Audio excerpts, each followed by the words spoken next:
This week, the fifth installment of our look at Jack Kirby's Kamandi.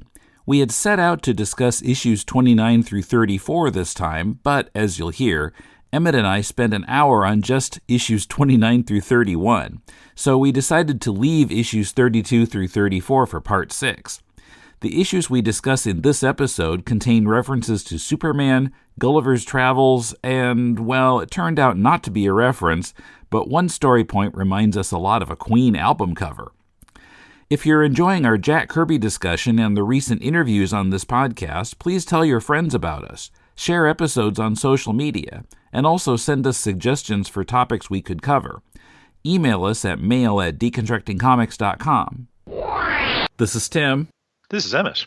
And this is Deconstructing Comics.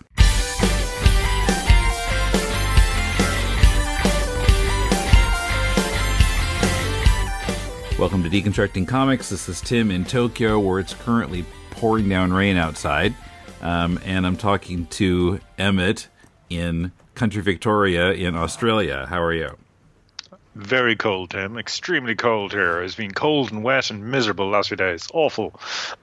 This is Australian winter. I don't like it. Mm-hmm. I see. Yeah, I forget. Yeah, it's opposite side of the earth. Yeah. Yeah. Yeah. I mean, I'm listening to all these podcasts of people in like the UK and talking about, oh, it's a lovely day in London. It's hot and it's beautiful weather. I was like, go screw. How dare you say these things into a microphone?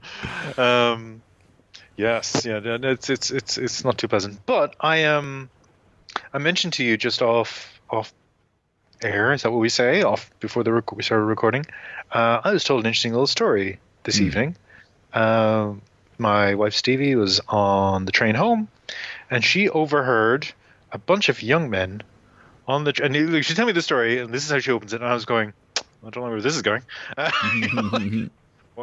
They were having conversations. Going, okay, what's the conversation going to be about? Something risque, no doubt. But no, they were talking about Jack Kirby. Huh. Okay. And they were talking about how Jack Kirby got screwed over by Marvel. Mm-hmm. And my heart grew 2 sizes larger when I heard that. You know, the word is out there. No longer the Grinch. Yes. I really like the idea that, you know, there's teenagers like educating themselves about comics history, and then they hear about Jack Kirby, and it's not like this sort of Jack Kirby on a pedestal, you know, he was some guy and he made all this stuff and we really love him and let's not talk about it, you know. It's like, no, actually, let's talk about it. There was some serious industry malpractice with this individual, and yeah, I just love to hear that the kids are doing the research, you know. And yeah. Just maybe, Tim, just maybe they listen to your podcast. You never know, because we've been banging that drum for a couple of months now. Yeah. Hi, Australian young men on a train. Well, yeah, I think, you know, with all the Marvel movies, it's, you know, some people still kind of wondered, like, who did these comics? You know, who originated these characters? And like, well, this one, Jack Kirby. Oh, this one also Jack Kirby. Oh, and this one, Jack Kirby. So, yeah. All right. So now we are in 1975. We're going to talk about Kamandi issues 29 through 34. This is a pretty good chunk of issues. The story-wise, I thought it was interesting in some of the usual ways, or maybe unusual ways, but there was one thing that I didn't like. Now, I mean, Kirby's been doing this all along, I think, in his DC work, but it really started bothering me this time, which was how he keeps, you know, opening or closing the stories with, you know, isn't this wild? Isn't this crazy? You've never seen anything like this before. It just started to feel a little unbecoming for the writer to talk about how wild his own work is. It just feels like he's selling it too hard.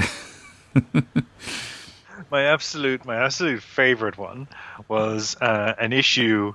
An issue ends with the most astounding character ever seen in comics. The thin, cold me. And I was like, yes, I am pretty impressive.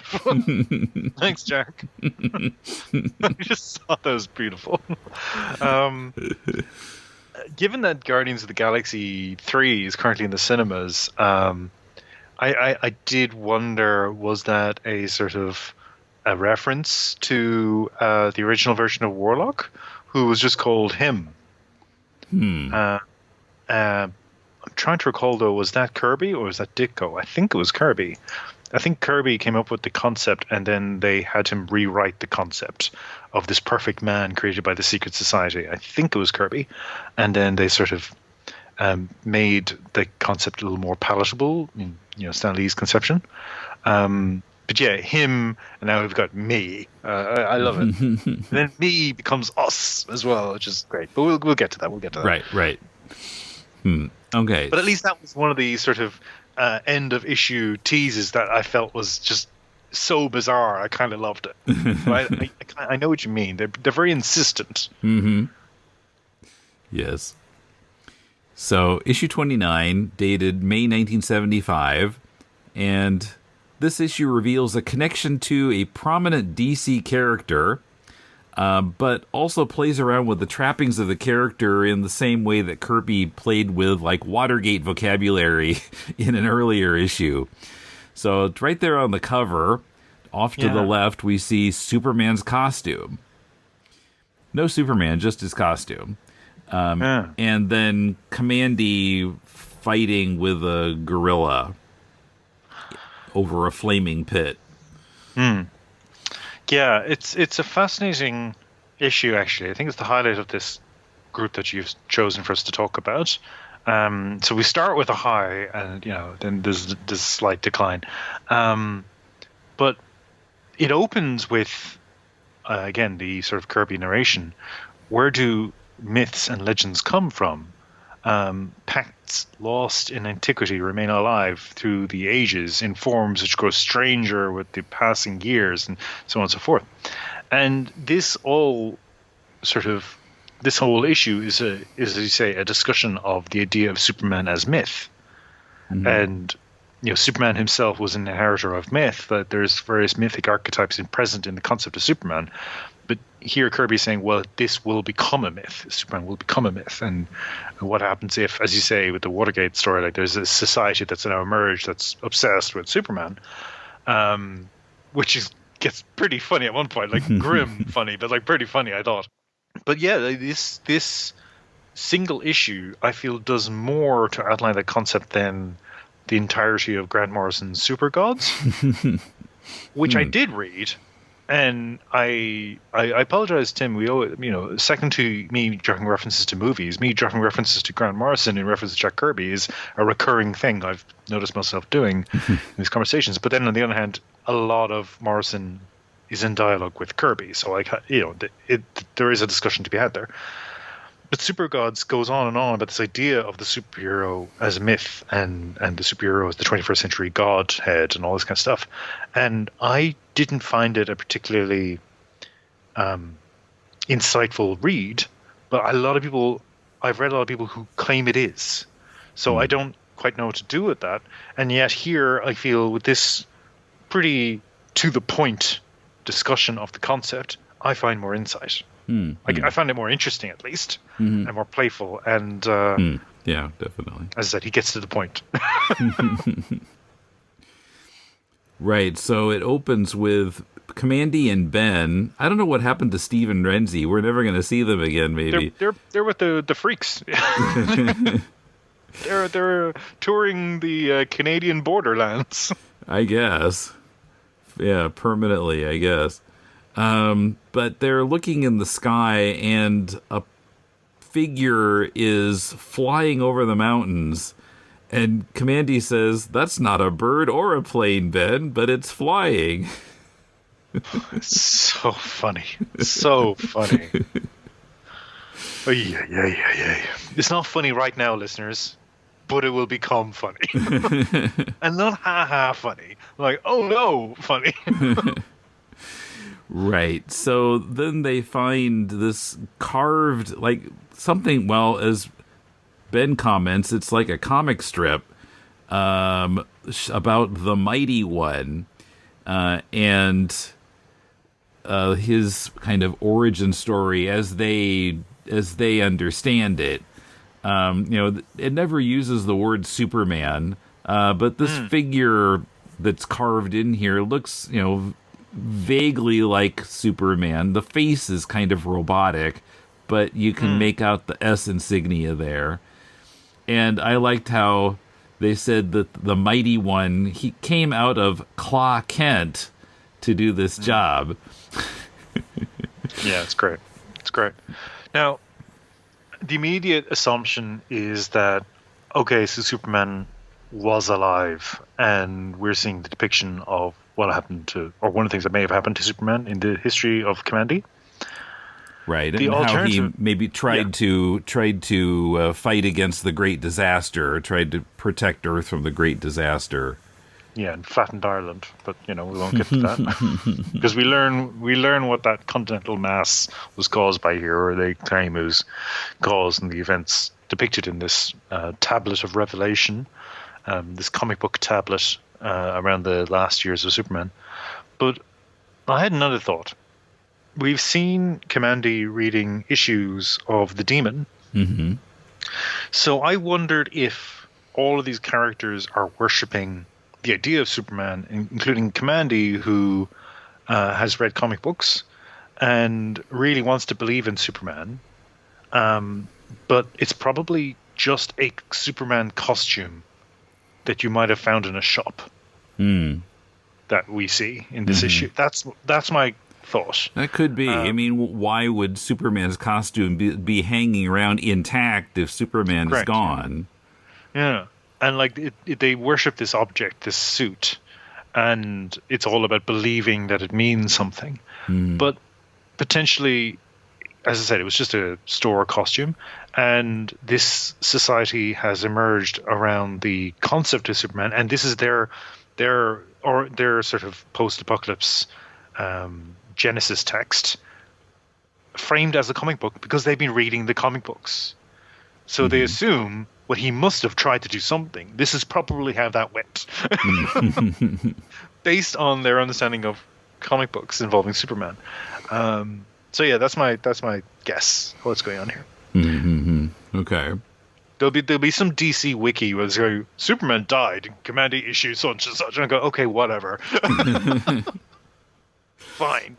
Right. Although, I mean, jumping ahead, there's belief, including on Kamandi's part, that Superman will return, which, at that point it starts to feel like we're talking about a Christ figure here, that, it becomes, it's all about faith at that point, not, something based on cold hard facts.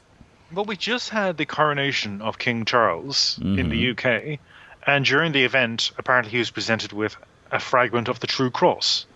Now, where the hell are all these fragments that they keep finding?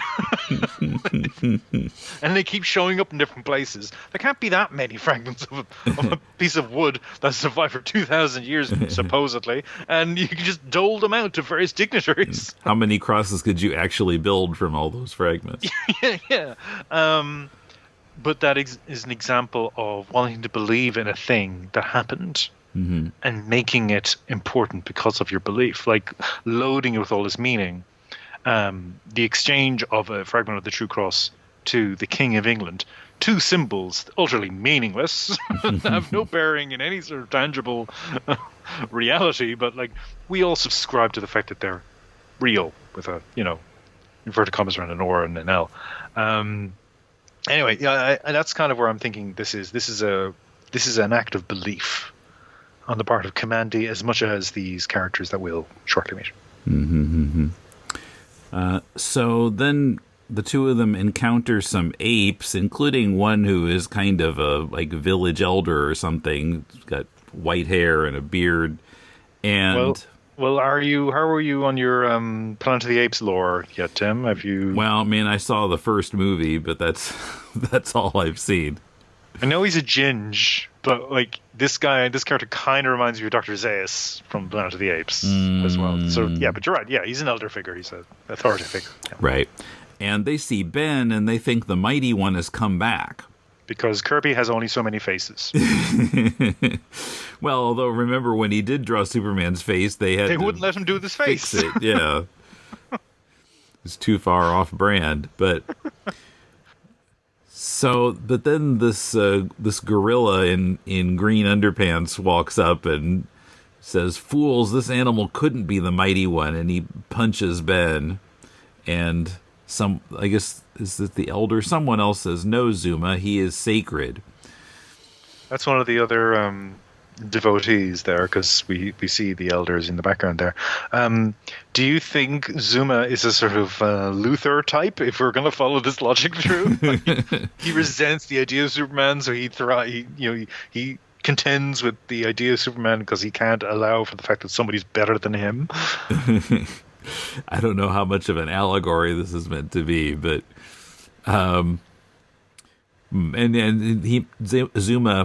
Zuma mentions kryptonite. I don't need kryptonite to flatten him. Kryptonite in quotation marks, of course. So they fight, and then the Elder Ape says, "Mere combat cannot reveal the mighty one. He must demonstrate his powers against overwhelming odds." And someone else says, "This can be settled on the proving grounds of national," referring to national periodicals. Yeah, that was a nice nod. The company publishing DC Comics at the time. That was good. Now, getting back, this explains the beginning scene there. The way they try to prove whether a gorilla is really the mighty one, as he claims, is to catapult him through the air and see if he can fly. And Ben and Kamandi... Laugh a minute, folks. Laugh a minute. Funny stuff. Yeah. Up and away. Right, yeah. When the gorilla is thrown, he says, up and away. Kamandi and Ben are hoping he lands safely, that he survives it. But Kamandi's saying Ben can prove he's the mighty one without using the catapult. And Ben changes to his metallic form, which convinces the Elder and some of the other apes, but not all of them. Oh, yeah, and before he changes, Kamandi mentions, didn't the mighty one have a secret identity? Well, Ben's got one. So he's reading the comics. Yeah. See, again, like, this would be, if it was if Superman was real, that's my favorite idea about Superman. I think it was featured in, I can't remember where I heard it first, but a character was saying, why would you think he had a secret identity? Like, why would he have a secret identity? Like, he goes around announcing himself. He tells everyone he's Superman. You just assume he's Superman all day. Zuma says that he must face this other challenge to move the Daily Planet, which is a huge very round boulder, kind of reminiscent of the Daily Planet newspaper's like ornamental globe on top of the building. And I don't know what's daily about this boulder, but it's the Daily Planet. Does the Daily Planet statuette logo actually reference Atlas holding up the Earth? I don't remember Atlas there. I can Google it up real quick. Because that's what this is reminiscent of. That's what this seems to be riffing on as well. The idea of lifting this giant boulder above your head, and typically that's depicted in sort of Atlas when he's holding up the Earth. That's how it's depicted, as a man holding a giant ball. Right. Well, I'm seeing a lot of different images here. I think some of these are mostly from movies, I think, but there's no Atlas in any of them. It's just a globe with the words Daily Planet going around. Got it. Yeah. Okay. So Zuma can't move this Daily Planet, but Ben can move it. But some of the apes still are not convinced. And they say the mighty one must be faster than a speeding bullet.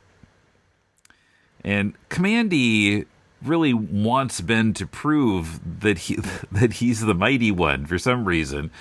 And he says he's read about Superman when he was in the bunker, and he's worth all the risk, Kamandi says. And Ben says, why, you're nothing but a fan, a hero-worshipping fan. I was waiting for him to use the word fanboy. Maybe it's a little too early yet for that. It's early for that, yeah. But, yeah, if this story were made now, he'd probably call him a fanboy.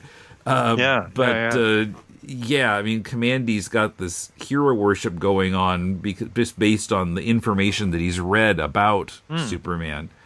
It's interesting that they never say the word Superman in this story. Yeah, it could be a Zack Snyder movie. He's he's the mighty one. Yeah, but that's all they call it. I mean, it's not like there's a copyright problem because this is DC Comics, DC. But yeah.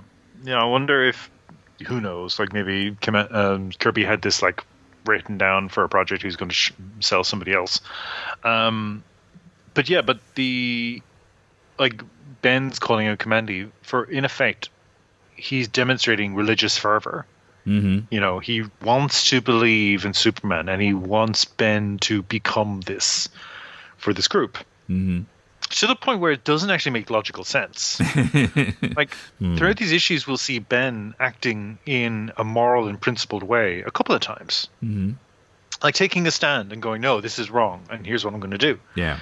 Whereas Kamandi's acting increasingly irrational, almost at times. He's hot-headed. We've always known that. Mm-hmm. But like he's now quite. I think the two of them are opposite. They're opposite the different poles of human experience in terms of reason and passion. Kamandi's just full of passion, and Ben is more sort of high-minded reason. The Dionysian Apollonian divide. That's what we're seeing here. But yeah, I think it's interesting that he so needs Ben to become this mighty one. Yeah. For these people. And so somehow faster than a speeding bullet means let's shoot at Ben with a Gatling gun to see what happens. And he's in his metallic form, so he can withstand it. But yeah, that he survives it, and so that pretty much proves it to everybody. And then he changes back to his human form, and the Elder says, "Open the doors to the vault of the supersuit." But Zuma is still angry. He says, "The suit of the Mighty One belongs to me, to me." And he runs into the vault. Kamandi's chasing him. Zuma says, "It's mine, mine." And they get there and they see the suit hanging there, perfectly ironed and everything. And so then he and Kamandi get into a fight, as we saw on the cover. And at one point, the costume is on the ground and Zuma is standing on it. And Kamandi says, "Take your foot off that suit, let go of it." And he pulls it out from under Zuma, and Zuma falls into a pit of fire. It's very Lord of the Rings at the end there. Fighting, these two characters fighting over this object they both desire. It's and then he's immediately distraught. Like it's not a heroic moment. No. Like it's framed as desperation. Mm-hmm.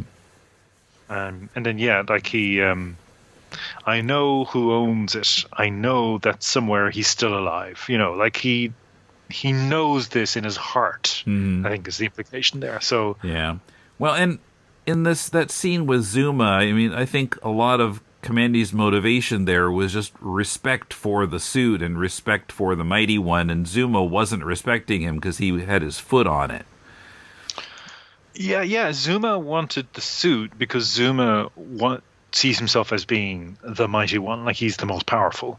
Whereas Kamandi worships the suit as an idea of some higher ideal, a figure who would save the world. And we are introduced to this sequence with a beautiful splash page or full page illustration of Kamandi crying out, "Ben, Ben," and the bullets are whizzing past his face.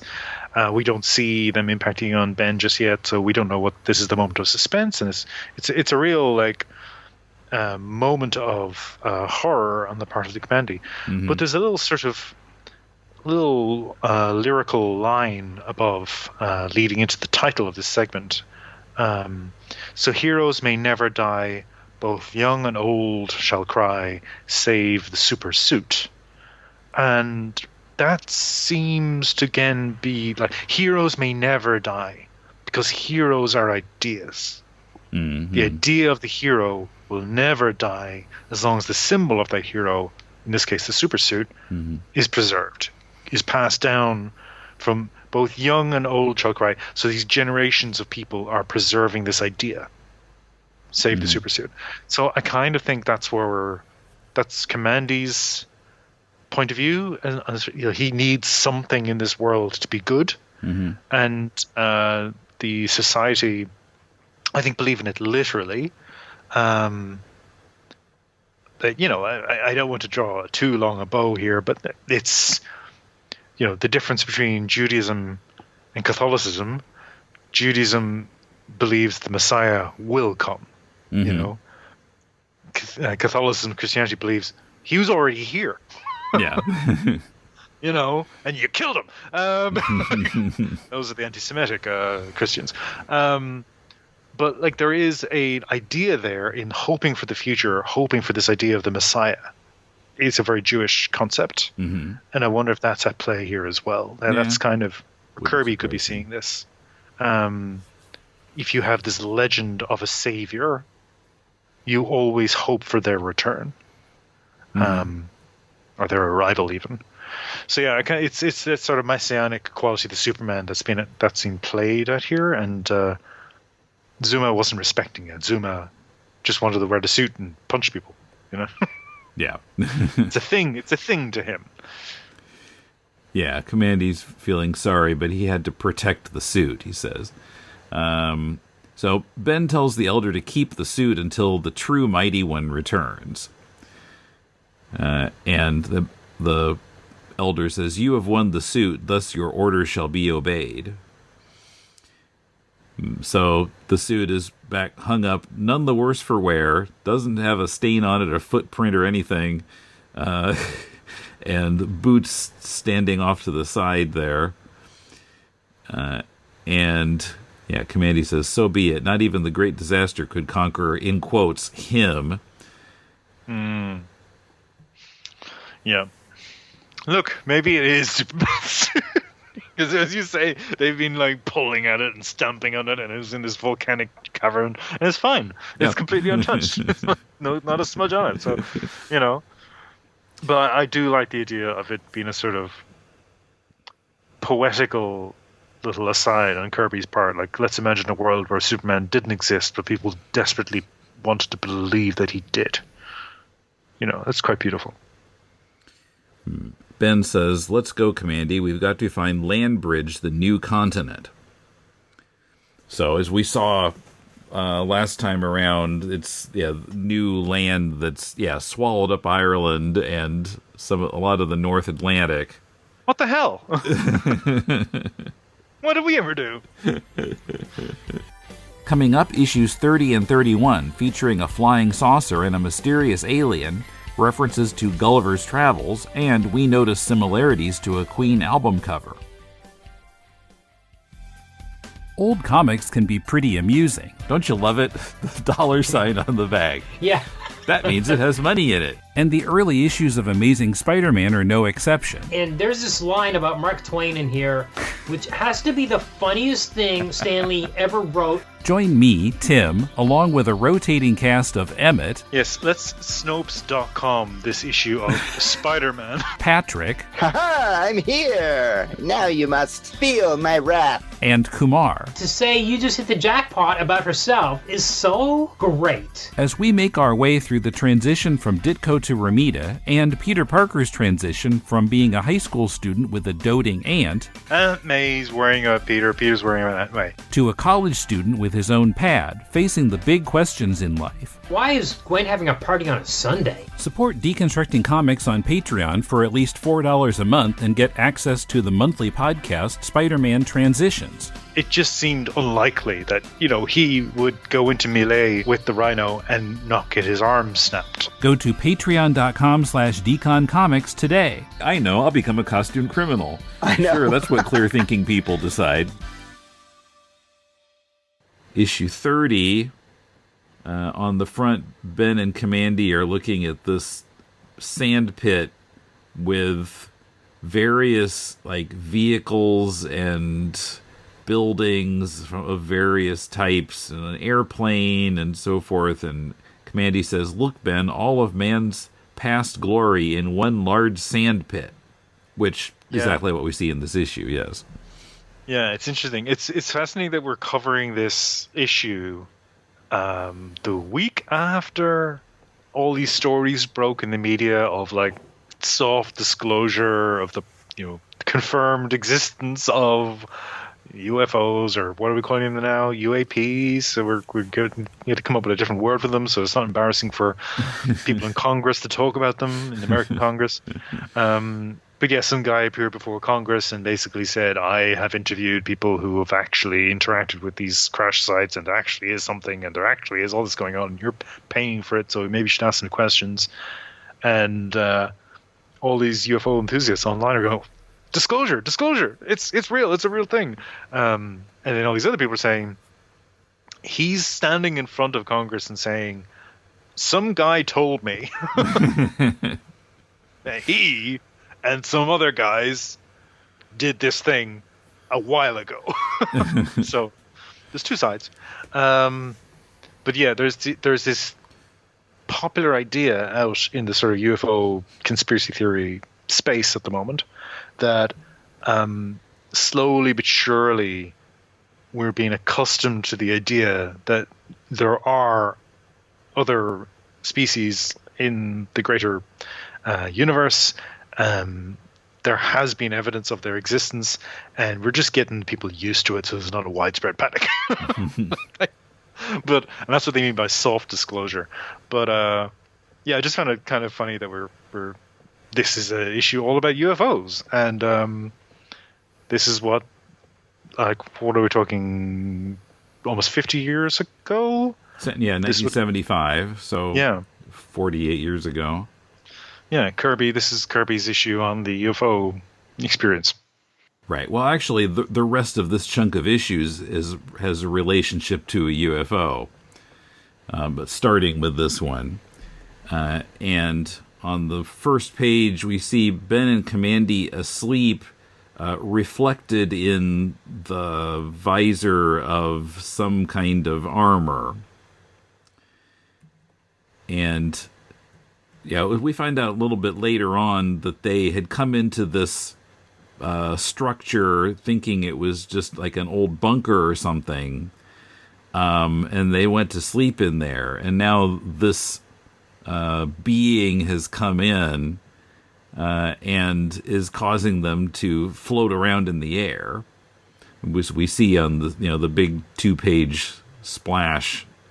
And how many UFO abductee accounts were there out there in 1975? Because this seems to be almost, to the letter, this sort of description that we've seen in popular culture now. Oh, there's floating into the air, being probed, all this kind of stuff. Yeah, there's a particular story. I forgot the name of the couple. There was this interracial couple, like in the early 60s, I want to say, who were like the first to profess to have been abducted by aliens, or like among the first, and put out stories of, I don't know, like a book about it or something. I'm blanking on their names now. So, but yeah, I mean, that was kind of in the culture by this time. And yeah, I mean, that panel that says, "Unable to resist, the helpless pair is prodded and probed by weird instruments." I don't know. The imagination goes places that the comics code can't there. But I mean, the picture looks pretty anodyne. Just the two of them are floating there, and there's some like long, thin arms kind of situated around them. But yeah, this is kind of everything I'm familiar with from my childhood, from like Christopher Walken's Communion to the X-Files to everything else. Like this idea of like floating in midair, there's bright lights, there's instrumentation, there's like, a surgical environment in this futuristic vehicle. Like this is all by rote, so I can accept that Kirby was an early adopter. He usually was. But yeah, I just find it interesting that it's almost point for point something I'm very, very familiar with. Okay, the couple I was referring to was Barney and Betty Hill in 1961. So I'll have to do some reading. Yeah, do some Googling on them. Yeah. Anyway, so yeah, this is an alien, and we find that they're in the spaceship. It's not a bunker, and that like when it's like not operating, all the lights go off, so it was just dark in there, and they didn't know what they were literally getting into. But then the ship starts to take off, and they go flying off somewhere. At first I thought that they must be going to another planet. Maybe we're meant to think that, but it didn't seem like that was actually the case eventually. But how did you take this scene? Where were they going? I assumed as well that, in the abduction narrative, they go off-world, like they go away from it. They might come back quickly enough, or they might just be in orbit, but like there's usually the suggestion of going away, but they stay in the atmosphere. The other point of reference maybe is the title of the section here. Like you've got UFO, the wildest trip ever, and like the wildest trip ever, the font used is sort of suggestive of druggy culture and this idea of like the psychedelic trip, and UFO has these sort of color fade details on the characters of UFO. So I think as well you can see this as a vision type experience as well, like a psychedelic vision, and that's usually depicted as well as leaving your body or leaving the place where you are and hovering in the air, but then returning to your body. So I wonder if that's maybe the suggestion here, the combining of the UFO experience with the psychedelic hallucination. Yeah, that sounds right. I was interested by that next to last panel on page 6. That's just a close-up of Kamandi's face, with his eyes kind of rolling back in his head, and you get the feeling of his face being completely flat in that panel. Like it's like become a cube or something. But you'd assume, given the preceding panels, that's due to the G-force or whatever. But we're told explicitly in the narration, inside the vehicle, Kamandi feels nothing. There is no sensation of movement. So he's not actually experiencing that, but he's restrained, I think. But his face is completely unlike his usual elfin features. This is like the flat, Kirby male face that he's using here. Yeah, we see in the next panel that Kamandi and Ben are stuck to this kind of glass cube, which is keeping them from like flying around the interior of the ship. And then when it lands, then the cube lets them go, drops them off on the floor. And so then they step outside and they see what this thing actually looks like from the outside. And Kamandi says, I've seen things like it before in the files of a microfilm library. It's a UFO, an unidentified flying object. There were dozens of sightings before the Great Disaster. Yeah, so there's kind of a vague suggestion there and other points here, I think, that the Great Disaster had something to do with aliens. Well, I mean, I think it's just a comment on the period when this is published that, you had Cold War fervor and the idea of imminent nuclear mutually assured destruction.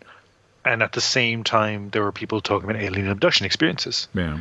So he's saying in the records there were dozens of sightings, but like these are probably the same sightings that we are accustomed to, through there are various National Enquirer type publications, Mother of Five, abducted by aliens, meets Elvis and Saturn, that kind of thing.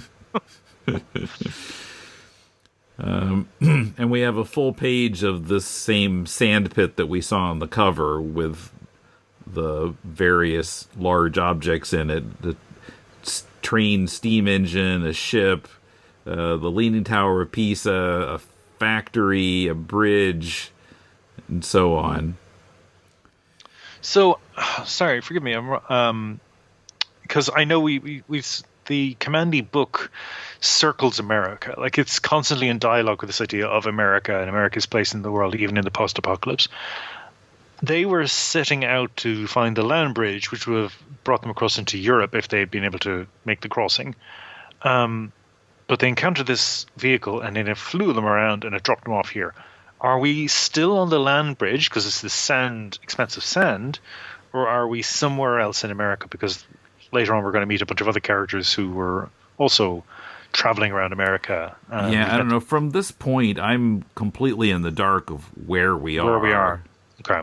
Because they were on their way out of America, and I'm wondering if they got sent back. Maybe they're off the coast of California now or something, or, I have no idea. But I just wondered, was the suggestion that they've been sort of sent back to America? I don't know. There was no discussion of location in the rest of these issues, so maybe in the final chunk we'll get an idea of where we are again. So they get the impression that whoever has put all these things here was collecting them, and that they themselves may be meant to be part of the collection of these things from Earth. And they see this big airplane and go inside and find there are a bunch of dead passengers in it. And apparently it had, Kamandi's idea is that it was like going like over the North Pole or something, and so because it's really cold inside the plane, and that cold might be what has preserved the bodies, because they're not that far decomposed, even though they've apparently been there since the Great Disaster. Yes, that's his guess. They're being frozen, and that's why they're still there. Yeah. You don't think that's feasible? Well, I mean, wouldn't there be something in the plane keeping people warm if you're flying over the North Pole? I mean, up at that altitude, it's always freezing. Even if you're flying over the equator, at that altitude. So, I don't know. Maybe Kamandi's probably never been on an airplane. Certainly not on like a normal scheduled flight. So, what does he know about flying in airplanes? He's made a logical leap, but when these characters make these huge logical leaps, usually that's Kirby having them do the work for us and go, "Yeah, this is probably what's happened." So then they see that outside there's this big spectacular hole in the sky that a skyscraper is being pulled up into, and some of the other objects are floating up too. We see a boxcar and a fire engine and so forth. I feel like this anticipated 20 years of Marvel movies. Big sky portal, things getting sucked into the sky. It's like the first Avengers movie. Except that was aliens coming out of it. Yeah. Sky beams. It's the sky beams again. So, then they're looking around inside the plane at these dead passengers and find a briefcase. This one guy falls out of his seat because the passengers are supposedly thawing out. And this guy is holding a briefcase, and they open it and find that it has an atomic bomb in it that's just become operative. It is the ending to Avengers. This is exactly what happens at the end of Avengers. So they get out of the plane, and the plane is sucked up into the hole in the sky, and as it's going through the hole, the atomic bomb goes off. Which is what Iron Man does to what are they called? The Chitauri? That's right. He sets off the atomic bomb when he goes through the portal and blows up their armada. My God. They ripped off Jack Kirby again. Yeah, and it wasn't even a Marvel comic. And Kamandi is buried in sand to, protect him. Did Ben dumped the sand on him? Kamandi is saying, "Oomph," like he wasn't expecting it. There's lots of sand comedy in these issues. There's another moment later on with some sand comedy going on, I guess. Right, yeah. Getting covered in sand is just really funny. So, but now the alien appears to be angry at them for causing the hole to disappear because of the atomic bomb. Ben gets in a fight with the alien, and then he says to Kamandi, he's just a suit. He's not like us. And by suit, he doesn't mean that he's a business executive. This alien is pure energy contained in a space suit. And Kamandi doesn't understand that until after he's torn the alien's helmet off and energy is spewing out. And there's an explosion, and Kamandi is knocked out. Cheers. Fine. So, yeah, the Kamandi drinking game is alive and well. God damn it. So when he wakes up, he's kind of blinded by the sand in his eyes, and he's feeling around and calling out for Ben. And Kamandi doesn't realize it yet, but he has his hand on Ben's now huge hand. And the next issue box says that it will be about the Gulliver effect.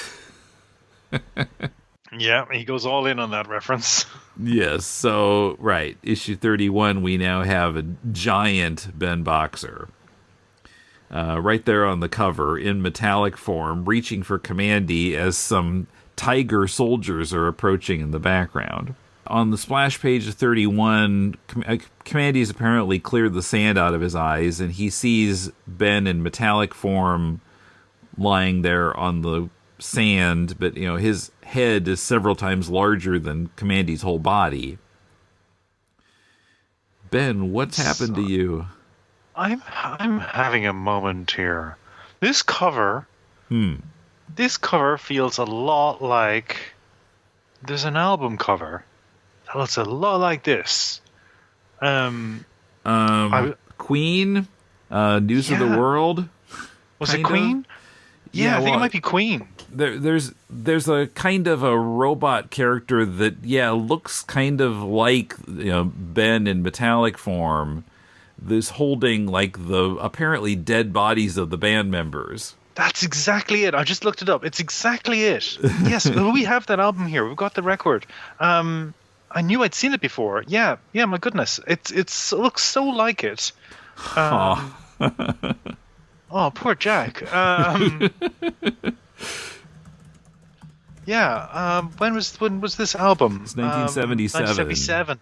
Yeah, that's the one. We Will Rock You. We're the Champions on it. Got it. Oh, I was in wow. 7th grade. But yeah. Wow. Okay. Even the use of green. Right, yeah, the masthead of this issue has a green background, and so does the Queen album cover. Oh, my With goodness. red lettering, both of them. Oh, my goodness.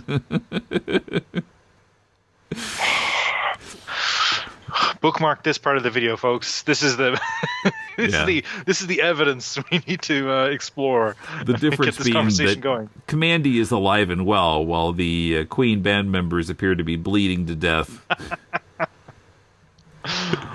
Well, there you go.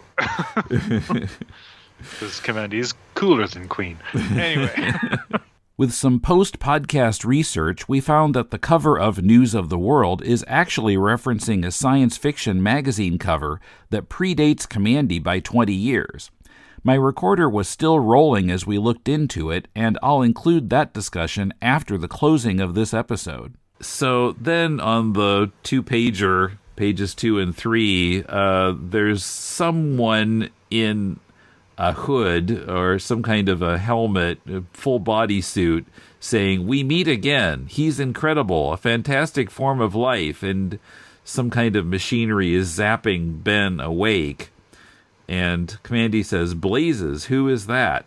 Yeah, Kirby keeps putting new characters or arriving characters in these full body suits so we can't see who they are or what kind of animal they are. It's kind of funny because Kamandi actually comments on this. In that hood, I wouldn't know my own father. I was at a free comic book day event at All-Star Comics in Melbourne years ago now, good few years ago now, and this guy came up to me and he was just fully in Doctor Doom outfit. He had the mask, he had the cloak, he had all the armor, he had the whole set. And he said, Emmet, hi. And I was like, hi? He said, it's Troy. And I was like, oh. You literally are wearing a mask. So, yeah, as I'm looking at page 4, I'm again thinking of the News of the World album cover, because Ben is, picking up this full bodysuited figure. Yes. I mean, he's not bleeding, but he's holding the guy. It's wow. Anyway, so he drops the figure and the mask comes off somehow, and we see that it's Dr. Canis. We haven't seen in quite a few issues. I do love it, though, because it's, Kamandi realizes it's Dr. Canis, and he's like, oh, shut up, Kamandi. Yeah, I wasn't sure why Canis got so gruff here. Well, maybe because he's a dog. I don't know, he's gruff. But I love it. I think it's great. And there's another bit later. I think the we won't say it yet, but the other character, the other Reed She's character, is saying, "Oh, shut up! Dude, be quiet! Just stop being annoying." Yeah. Well, I mean, Kirby's always at pains to remind us that these people, even if they make friends with Kamandi, they still see him as a lower life form. He's an animal. That's it. Yeah. But yeah, Ben seems to be in some kind of a trance. They can see this kind of electricity in his eyes. But then he zaps them with eye beams. And Kamandi says, jumping catfish. And his eye beam has turned some of the sand to glass. And then Ben just walks away. There's some water combat coming up, and this is largely Gulliver, and Gulliver also had a sea battle with some of the little folk he encounters. But I also thought of the sequence with the warships in War of the Worlds, where you've got the giant Martian tripod. And it's walking into the water, and it's just destroying the warships. And I think is it War Child? Is the name of the ship that takes on the Martian vessel? But anyway, there was some of the imagery for some reason reminded me of that as well. Mm-hmm. So yeah, with Ben having left, then McGruff. Now I'm wanting to call him McGruff. Do you know McGruff? I know McGruff. Yeah. Take a bite out of crime. No, this is Canis, Dr. Canis, and he's wondering how Kamandi reached this island. And so Kamandi takes him to what they keep calling it the UFO, the flying saucer. And yeah, Dr. Canis is really surprised to see it, that it's a real UFO. And then suddenly there's an explosion, and Tufton shows up with dynamite in his hand that's lit. And some other tigers come in too, because Giant Ben is pursuing them. And so all of them, including Kamandi, get into this kind of a craft. I'm not sure how to describe. It's kind of an open, and it's a convertible. It's an open top, kind of flat-ish. I mean, it has sides, but how would you describe this? It's just kind of a military transport boat. Yeah. I used to know the word for this, but it's just a light, light craft. Kirby calls it a motor launch. Right. Okay. Yeah. There's a book by Neil Stevenson, Zephyr, I think it's called. But yeah, the sort of light foil boat vehicles that were designed to sort of like bounce on the waves as they traveled. Yeah. So they go back to the Tiger flagship, Great Caesar's flagship, and Tufton wants to assault the island to capture the giant. And Kamandi says, if you pound that island, you may injure Dr. Canis. And then like Tufton all of a sudden realizes Canis is not there. That they've left him on the island. And he's still there looking at the UFO, and you can see Ben's coming up behind him. So Canis gets in the ship, and then he encounters this energy ball that's saying, "Come in, Dr. Canis."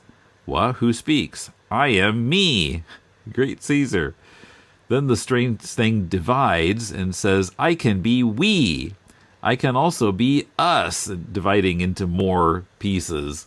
So, I mean, this is the first that the energy ball is really communicated with anyone here. Yeah, its experience of selfhood is interesting. I, we, us. Then Canis realizes that the energy can also be him, meaning Ben. He says, "Somehow you've managed to fuse with Ben Boxer and galvanize his atomic structure to extreme proportions. You're inside Ben Boxer." So now Tufton's saying they need to go rescue Dr. Canis. So they're getting ready to go in, but now Ben is wading out into the ocean, coming after them. This is where I was thinking War of the Worlds. The tripod emerging from beneath the ocean. This is kind of what I was thinking of. Yeah. So, of course, Kamandi is concerned, we don't want to injure Ben. He's my friend. But Tufton says, "He's not my friend. That giant's a danger to my ship. That giant is my enemy." Kamandi says, "I'm in a terrible spot. I wish I knew what to do." And we didn't comment on it, but we also had Tufton just called Kamandi, because we were talking about how everyone's grumpy towards Kamandi despite this reunion, this spectacular reunion. But he called him a pipsqueak at one point as well. They're not having any time for him. Yeah. Ben arrives at the ship, and you got this big hand coming out of the water right behind Tufton. And the tigers all start shooting at it. Then Giant Ben tries to capsize the ship, and everybody's dumped off. Yeah, this is the real Gulliver's Travels moment, isn't it? When he gets involved in the war between the two nations. I'm trying to remember the story. I seem to recall, I think the war started over which side of the egg each respective country preferred to start to crack off to eat the egg. The one prefers the top, one prefers the bottom. It's been a long time ago. Yeah. And that erupts into a giant war. But yeah, I seem to remember there's illustrations I saw in books when I was a kid where you had all these arrows being fired into Gulliver, but it was like needle pricks. There was nothing to him because he's so big. And we see something similar here where they're all shooting at him and it doesn't mean anything. He's just like flipping over the boat, because he can. Yeah. They can't harm him.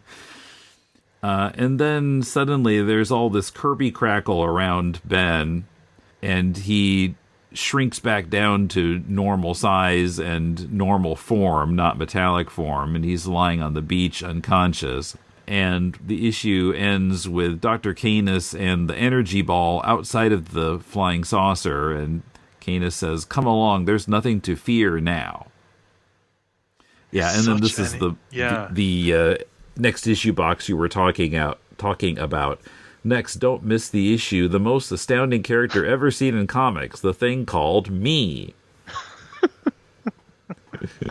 Yeah, I love it. It's such a great tease. But yeah, the little moment with Canis walking along the beach with the entity, it's a nice little note to end on as well. It's very strange. He's established some sort of rapport with this alien, and it's an interesting ending. So every time we do this, we seem to take longer per issue. So we're just going to stop at 3 this time. Yeah, I think that's a good idea. And we might have to do 3 for 3 more episodes to get through the final 9. These are dense texts, Tim. Or maybe by the end we'll be doing issue by issue. I don't know. Issue by issue. Have you heard of a podcast called Star Wars Minute? Oh, yeah. Mm-hmm. Yeah. Same thing. I've never listened to it, but I know what it is. Take 1 minute of the movie and talk about it for I don't know how long. Like an hour or 2 hours, something like that crazy like that, But yeah, we could spend all this time talking about a panel. Kirby panels. Yeah, Kirby panel. Yeah, by the time we get to OMAC, maybe we'll be doing it that way. This time, page 3 of OMAC issue 2. Well, there's an idea there because we need to make OMAC last because I think that's one of the more 8 issues. curtailed. Yeah. It didn't really get its legs, and I think that was one of Dan Didio's pet projects a few years ago was to relaunch OMAC and do it right this time, kind of thing. Didn't work. But, yeah.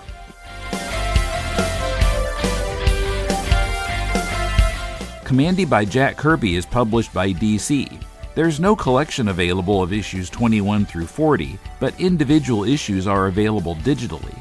Stay tuned after the closing for the scoop on the cover of Queen's News of the World album.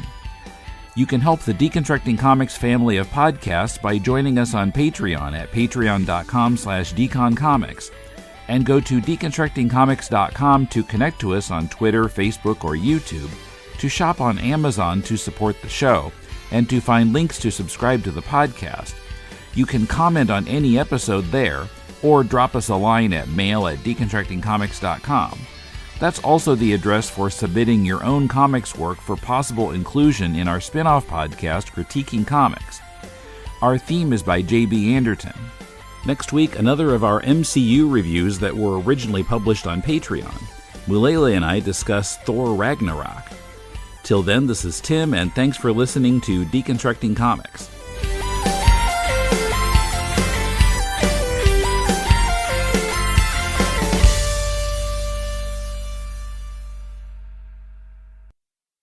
I feel like a lot of this conversation is just turning to, like, which vulture picked at the flesh of Kirby? He wasn't even dead yet, but they were, like, picking at him, It's Prometheus on the mount, and they're eating his liver, Yeah. Who was the artist for that Queen album cover, I wonder? Now we need to find that out. Now we need to find that out. I'm on a mission. Frank Kelly Freeze. Right. Based on a magazine cover he'd done nearly a quarter century earlier. Okay. Well, it could be the other way around. That would put it, before Kamandi. Maybe Kirby saw something and he riffed on it. But let's see if we can track down his magazine cover. Let's see. So I'm looking at a Rolling Stone article. Queen's News of the World, 10 Things You Didn't Know. The album's cover was painted by noted science fiction artist Frank Kelly Freeze, based on a magazine cover he'd done nearly a quarter century earlier. Let's see. October 1953 issue of Astounding Science Fiction. That would have been pretty popular. The cover showed a giant robot holding the dead body of a man and bore the caption, "Please fix it, Daddy." Well, that sounds like Freddy. At Taylor's urging, it was Roger Taylor. The band reached out to Freeze and asked him to redo the painting for News of the World. When they sent me their 4 earlier albums, Freeze recalled to writer Mel Vincent shortly after the record's release, I decided to do the drawing before listening to them because I thought I might just hate them and it would ruin my ideas. When he finally got around to listening to it, Freeze, a classical music fan, was pleasantly surprised to find he actually enjoyed Queen's music. They are firmly grounded in classical music, but they are inventive, he raved. It's like these guys have absorbed all the quality music they can and then put it all in a bucket and stirred it up. What was the name of the magazine again? Astounding Science Fiction. From October 1953. Okay. Well, we can track this down. But yeah, no, it's just like, look, I think it's interesting to speculate on these things, but I just found the actual, oh dear, the comparison was immediate. I just was like, wait a minute. Yeah, I see it. It's very similar to the Queen album. Well, yeah, I always wondered what whatever inspired that album cover with dead band members on it, but I had no idea it was based on an earlier work. Yeah, no, it's sorry, my thing just completely jumped off me there. Yeah, it's fascinating actually, because yeah, it's even the robot looks just the same. Oh, for goodness sake. Yeah. You found it already? Mm-hmm. Okay. This is a blurry, low-res version of it, but there are a number of them here. I'm not sure where the Fix-It Daddy thing is, but... That's the name of the story itself, I think. Okay. Must be inside. I have found the story. Okay. If you're interested, it's on archive.org, because of course it is. So I'll drop that in the chat for you. But yeah, let's see if we can actually see some details in that. Bum, bum, bum, bum. It would be funny to read the article from the story from 1953 and find out that the robot said, "We will rock you," or something. Oh.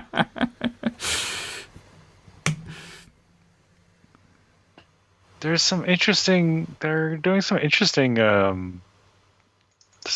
things mentioned in here, actually. It's fascinating. There's some Ernst Cassirer, that's philosophy textbook they're advertising there. Okay.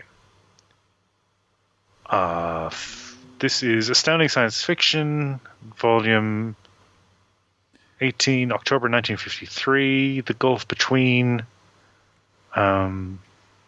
Belief by Isaac Asimov. There you go. The Test, The Scavengers, Filming War of the Worlds. I'm not seeing Please Fix It, Daddy. I'm not seeing that here at all. So I don't think it's called that. It must be called something else. Unless they're... Yeah. Yeah, I'm opening the This PDF seems to be the actual issue. Yeah. Was this an American magazine or a British magazine? Or... It looks American to me. Okay. Astounding Science Fiction. I think I'm familiar with it. Like...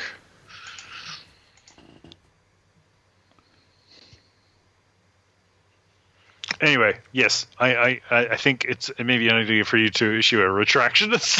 Well, I'll put something in the closing. Notes. Yeah. Okay. We furiously poured through. Or maybe I'll insert a note at that point. I've done that sometimes when necessary. So we don't want to get sued by the surviving members of Queen.